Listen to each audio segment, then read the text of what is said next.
Hello everyone, welcome to my channel Chem Master by Neeraj Mahajan. Students I hope सब बहुत अच्छे तरह से हो और बहुत अच्छी तरह से आप पढ़ाई कर रहे हो बिकॉज काउंटडाउन स्टार्ट हो चुका है, डेट शीट आ चुकी है।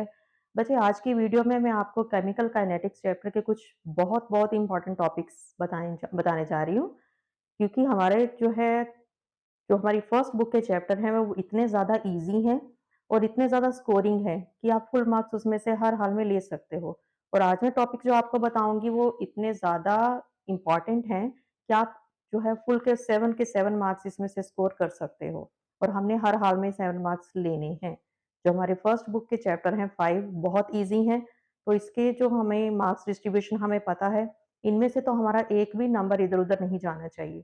तो आपको जो मैं टॉपिक्स बताऊँगी आपने उनको बहुत अच्छी तरह से फ़ॉलो करना है और बहुत अच्छी तरह से आपने उन सारे टॉपिक्स को टिप्स पर लेके आना है। इनसे रिलेटेड न्यूमेरिकल, फ़ॉर्मूले जो भी चीज़ मैं आपको बताऊँगी आपने बहुत अच्छी तरह से करनी है, ताकि हम अच्छी तरह से पढ़ें और फुल मार्क्स स्कोर करें केमिस्ट्री में। चलिए लेट्स स्टार्ट। केमिकल काइनेटिक्स का हमारा फर्स्ट इम्पोर्टेंट टॉपिक क्या है? That is rate of reaction.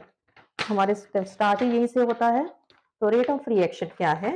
Rate of reaction first हमारा जो टॉपिक है ये आपको पता होने चाहिए। इसके आपको एमसीक्यूज भी आते हैं और आपको डेफिनेशन भी आएगी, कुछ भी आ सकता है ना। रेट ऑफ रिएक्शन क्या है? It is the change in concentration of reactant और प्रोडक्ट विद टाइम। अगर आप रिएक्टेंट के टर्म में देते हो तो आपका जो है रेट जो है वो कैसे लिखना है आपने? इन टर्म्स ऑफ नेगेटिव। ठीक है, ये आपका रिएक्टेंट है तो आपने इसको नेगेटिव साइन में लिखना है बिकॉज रिएक्टेंट की कंसंट्रेशन डिक्रीज होती जाती है। अगर आप प्रोडक्ट की फॉर्म में लिखोगे तो आपने क्या लिखना है? Delta P. चेंज कंसंट्रेशन तो चेंज हुई ना, सिर्फ आपने प्रोडक्ट, जब प्रोडक्ट के आगे लिखना तो ये नेगेटिव का साइन मैंने हटा दिया है because the concentration of product is going to be increase and concentration of reactant is going to be decrease. वो जो आपका ये रिएक्शन था, तो अगर आप रिएक्टेंट की फॉर्म में लिखते हो तो आपका एक्सप्रेशन ये आता है, अगर प्रोडक्ट की फॉर्म में लिखते हो तो आपका ये एक्सप्रेशन ये आएगा। नेक्स्ट हमारा सेकंड इंपॉर्टेंट जो क्वेश्चन इससे रिलेटेड आता है, ये first important question, what do you mean by rate of reaction? और आपको कई बार होता है कि कुछ वैल्यूज दे रखी होती है, express the rate of reaction in terms of concentration of reactant and express the rate of reaction in terms of concentration of product। तो डिपेंडिंग अपॉन जो भी वैल्यूज आपको दे रखी है आपने इस फॉर्मूले में फिल करनी है और आंसर निकालना है। सेकंड हमें आता है फैक्टर्स। कौन कौन से ऐसे फैक्टर्स हैं जो हमारे रेट ऑफ रिएक्शन को अफेक्ट करते हैं? तो फर्स्ट फैक्टर है हमारा surface area. More is the surface area, more will be the rate of reaction. Second क्या आता है? Temperature. Temperature is directly proportional to the rate of reaction. Third क्या है? Concentration of reactant. More is the concentration, more will be the rate of reaction. Next catalyst. Catalyst अगर डालते हो तो obviously हमारा जो रेट ऑफ रिएक्शन है वो इंक्रीज हो जाता है। So these are the few factors which affects the rate of reaction. Next हमारे पास रेडिएशंस भी आती हैं। अगर आप किसी रिएक्शन को रेडिएशंस के थ्रू करते हो तो इट इज बहुत बहुत ज्यादा आपका रेट जो है वो इंक्रीज हो जाता है। So these are the factors which affects the rate of reaction. Next हमारे पास जो इंपॉर्टेंट हमारा क्वेश्चन आता है, what is rate law? Rate law क्या होता है? रेट लॉ क्या होता है? It is a rate of reaction when the concentration of आपका जो when the concentration of reactant is expressed. मैं आपको भी एक्सप्रेशन लिखकर बताती हूँ in terms of coefficient rate law। So what is rate law? What is rate law? It is a rate of reaction। Short में हम क्या लिखेंगे? It is related to the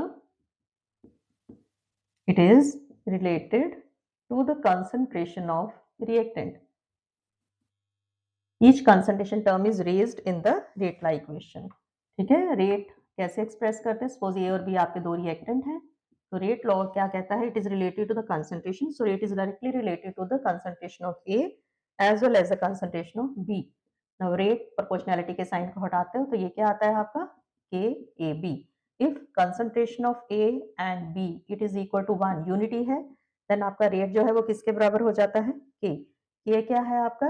rate constant. इस बार आपकी रेट कांस्टेंट की definition आई थी। What is rate constant? Rate constant is a rate of reaction when the concentration of each reactant is unity. तो ये आपको डेफिनेशन पता होनी चाहिए। नेक्स्ट आपको क्वेश्चन आता है difference between, these are very very important, difference between rate law and rate constant. Rate law and इसकी जगह आप रेट ऑफ रिएक्शन भी लिख सकते हो। डिफरेंस बिटवीन, ये भी आपका आया था, रेट ऑफ रिएक्शन और रेट लॉ के अंदर डिफरेंस क्या है। फर्स्ट तो हमने देनी है definition, what is the rate of reaction? It is a decrease in concentration of reactant and increase in concentration of product with time. What is rate constant? Rate constant is the rate of reaction when the concentration of each reactant is unity. तो first difference आपने क्या देना है? Definition का। ठीक है। Second difference आपने क्या देना है? जो रेट है it depends on molar concentration of reactant. अब रेट कांस्टेंट में देखिए यहाँ पर रेट कांस्टेंट क्या है? जब ए और बी की कंसंट्रेशन 1 है, it mean it does not depend upon concentration of reactant. तो ये रिएक्टेंट की कंसंट्रेशन पे डिपेंड नहीं करती है। थर्ड क्या है? इसकी यूनिट होती है मोल पर लीटर पर सेकेंड। इसकी जो यूनिट होती है it units depends upon the order of reaction. इसकी यूनिट्स किसके ऊपर डिपेंड करेंगी? Depends on order of reaction. तो वेरी इंपॉर्टेंट क्वेश्चन, ये भी हमारा इस पर आया था। क्लियर? नेक्स्ट हमारे पास इंपॉर्टेंट जो हमारा टॉपिक है order of reaction. What is order of reaction? इसका सिंबल क्या होता है? Small n. और बहुत बहुत इंपॉर्टेंट, इसके हमें न्यूमेरिकल भी आने हैं, सब कुछ ही आना है, थ्योरी भी पता होनी चाहिए। ऑर्डर को हम स्मॉल एन से रिप्रेजेंट करते हैं।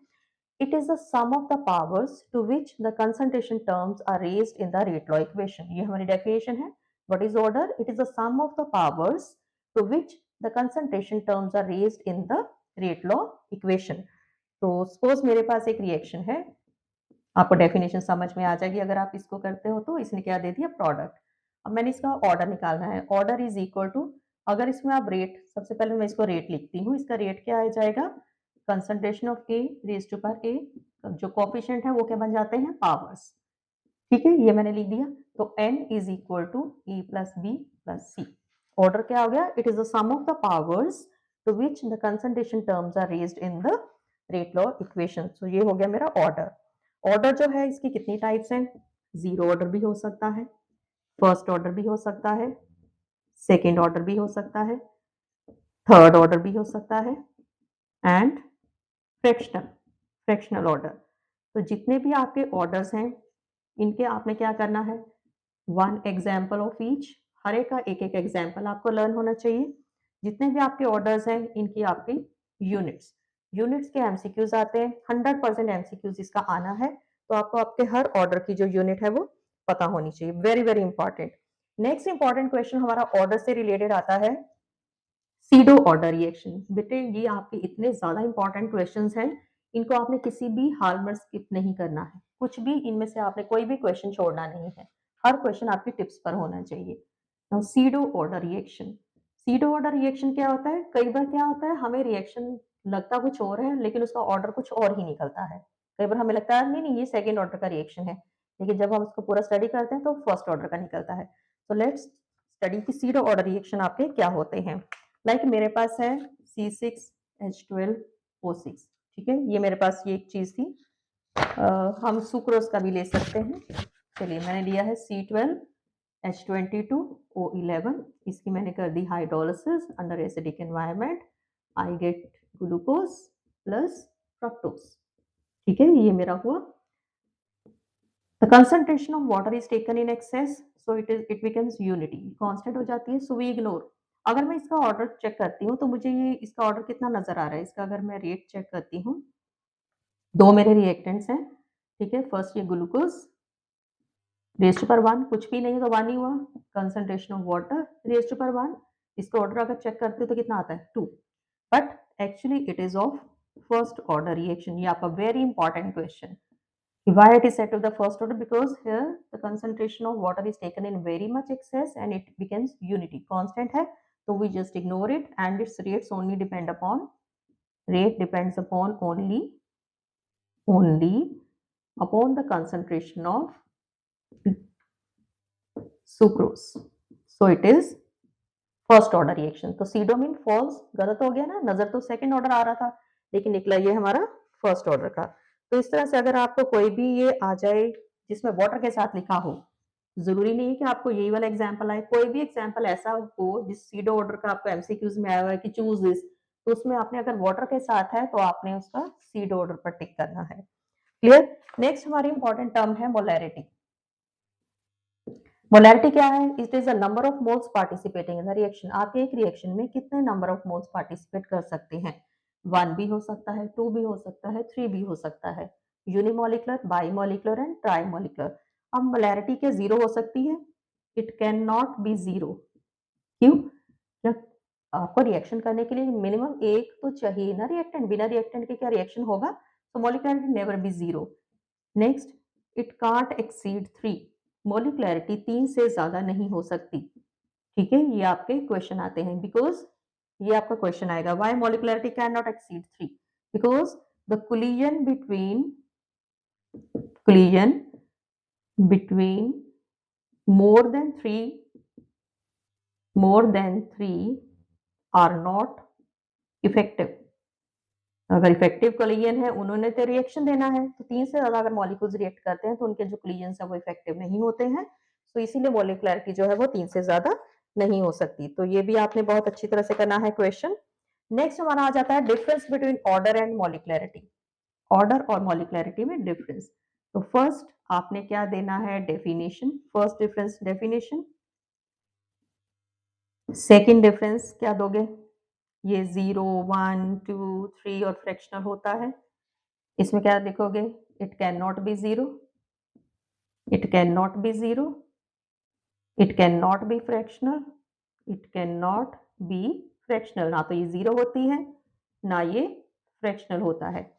थर्ड फ्रैक्शनल का दे दोगे। नेक्स्ट डिफरेंस आप क्या दे सकते हो? ये जो है it is experimental concept. Order क्या है?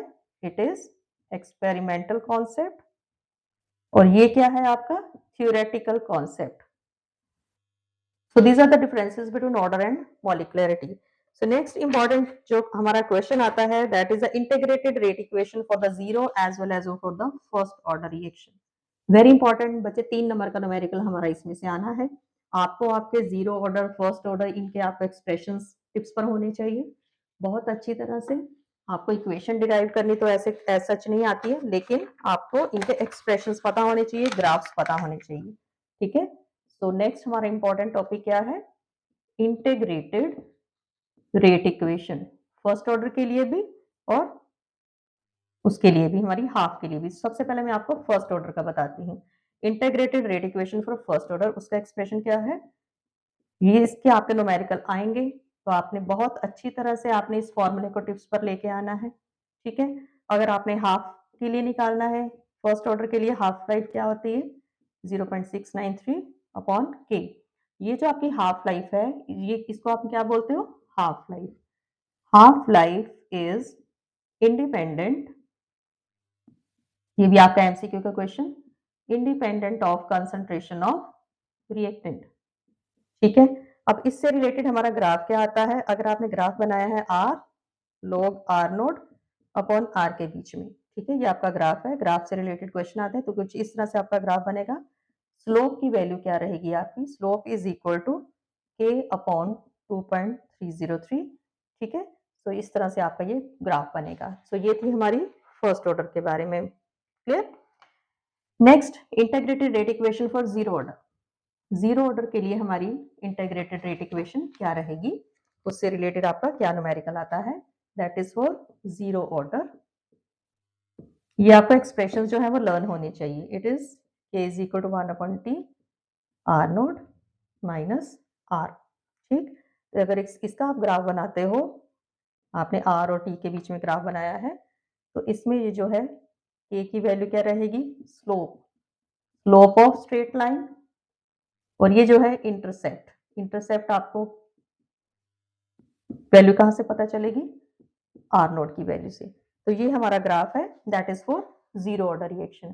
कई बार हमें एमसीक्यू में क्वेश्चन आते हैं, 4 ग्राफ बने होते हैं, आपको बताना होता है कि ये कौन सा जो भी आपसे पूछा गया है। तो वह हमने ग्राफिकल भी थोड़ा सा स्टडी कर लेना है। ठीक है। ग्राफिकल मेथड में हमारा क्या आएगा? मैं ग्राफ बना रही हूँ, this is rate, this is concentration. ठीक है। पहला ग्राफ बनाया है मैंने दिस, बिल्कुल इसके एक्स एक्सिस के पैरेलल है। ठीक है। ये दूसरा ग्राफ बना रही हूँ, अगेन थोड़ा सा छोटा कर लेते हैं, एक ही लाइन में आ जाए। रेट और कंसंट्रेशन के बीच में ये मेरा ग्राफ कुछ इस तरह से बना है। तीसरा ग्राफ मेरा है, यहाँ पर मैंने कंसंट्रेशन का स्क्वायर ले लिया है और ये है मेरा रेट, और ये मुझे जो ग्राफ बना है वो इस तरह से बना है। नेक्स्ट मेरा जो ग्राफ है ये कंसंट्रेशन की पावर 3 और ये है आपका रेट, तो इस तरह से बना है। ठीक, तो आपको ये चीजें पता होनी चाहिए। अब हमें कैसे पता चलेगा, ये जो लाइन है जब ये बिल्कुल पैरेलल प्रिंसिपल एक्सिस के पैरेलल जा रही है तो ये क्या है आपका जीरो ऑर्डर। इस तरह से है, रेट और कंसंट्रेशन के बीच में है और स्ट्रेट लाइन मिली है तो ये है आपका फर्स्ट ऑर्डर रिएक्शन। क्लियर? और अगर ये कंसंट्रेशन की टर्म 2 है तो ये है आपका सेकेंड ऑर्डर, सेकेंड ऑर्डर का ग्राफ है। अगर ये कंसंट्रेशन की पावर 3 है तो ये आपका थर्ड ऑर्डर का ग्राफ है। तो इस तरह से आपको ग्राफ्स की थोड़ी सी नॉलेज होनी चाहिए। नेक्स्ट इंपॉर्टेंट टॉपिक जो हमारे इस चैप्टर का है that is a collision theory. अब कोलिजन थ्योरी क्या है, हमें पता है कि हम काइनेटिक स्टडी कर रहे हैं। काइनेटिक्स क्या होती है, रेट ऑफ रिएक्शन। रेट क्या होता है, it is a change in concentration of, means आपका रिएक्शन मूव कर रहा है ना, change in concentration of reactant upon time. अब एक रिएक्टेंट जो है वो प्रोडक्ट में कैसे कन्वर्ट होता है, रिएक्टेंट मॉलिक्यूल्स आपस में कोलाइड करते हैं। हर एक जो रिएक्टेंट मॉलिक्यूल है, लाइक ये मेरा ग्राफ है, ठीक है, ये रिएक्टेंट मॉलिक्यूल्स हैं, ये आपके रिएक्टेंट्स हैं, ये आपके प्रोडक्ट्स हैं। जितने भी रिएक्टेंट मॉलिक्यूल्स हैं ये कोलाइड करते हैं और जो इनमें से कोलाइड करके इस पीक तक पहुंचेगा वो ही सिर्फ जो है वो प्रोडक्ट फॉर्मेशन बनाएगा। ठीक है, तो इट मींस सारे के सारे रिएक्टेंट मॉलिक्यूल्स आपस में कोलाइड करते हैं, बट सारे मॉलिक्यूल्स को चांस नहीं मिलता है कि वो सारे इफेक्टिव कोलिजन शो कर सके। इट मीन्स हमारी कोलिजन थ्योरी क्या कहती है कि एक प्रोडक्ट फॉर्मेशन के लिए क्या चीजें जरूरी हैं। First, effective collisions, collisions should be effective. Second, second चीज क्या कहती है हमारी जो है प्रॉपर ओरिएंटेशन होनी चाहिए।